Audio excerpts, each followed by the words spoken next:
You are not your mind or your body. You are the consciousness that observes both your mind and your body. So if you realize that your mind is on a program that isn't serving you in your life, you can change the program. You can switch out that software for a new software that is rooted in self-love or more empowering or confident or whatever it may be. But you choose that. You choose that. This is how I was able to heal myself from the inside out, because in college, I really realized a lot of the conditioning and programming that I was functioning from and how it was debilitating me in my life, and it was taking a toll on my mental health. And I realized I had anxiety. I had social anxiety. I had anxiety about the future and anxiety about how things were going to turn out. But I never once sat there and thought to myself, how am I going to manage this?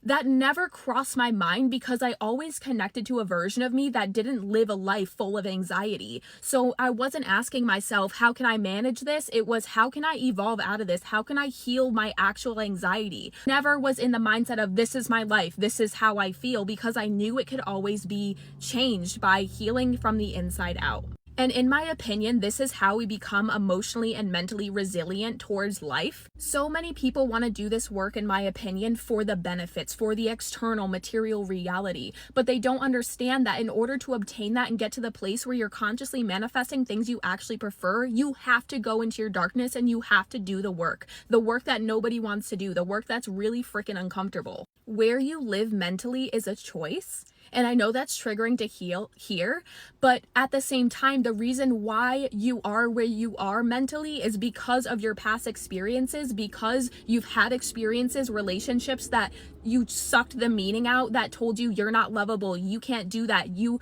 don't have talent, no one's going to care about you. But those were never your voices to begin with. So this work is actually realizing, oh, all these beliefs about myself aren't true. If you're living in a mental program that is programming you, your body, and your reality to be a certain way, that's okay, right? Like, that's okay. And once we accept that, but we choose to evolve out of it, this is what I'm talking about, though, is I chose not to manage my anxiety, to manage the fact that I'm insecure. I healed. I stepped out of that identity. I evolved out of that programming and that conditioning. It's possible. So when you sit there and say, this is how I feel about myself, I felt this way about myself for 10 years, it still doesn't have to be that way for you. But you're the one that chooses it. Find the freedom in the fact that you choose how you perceive things. You get to choose how you perceive yourself. And this work is starting to learn new perspectives, new ways, new feelings, and unlearn the shit that's within us that is blocking and limiting us and making us fearful to be who we really are.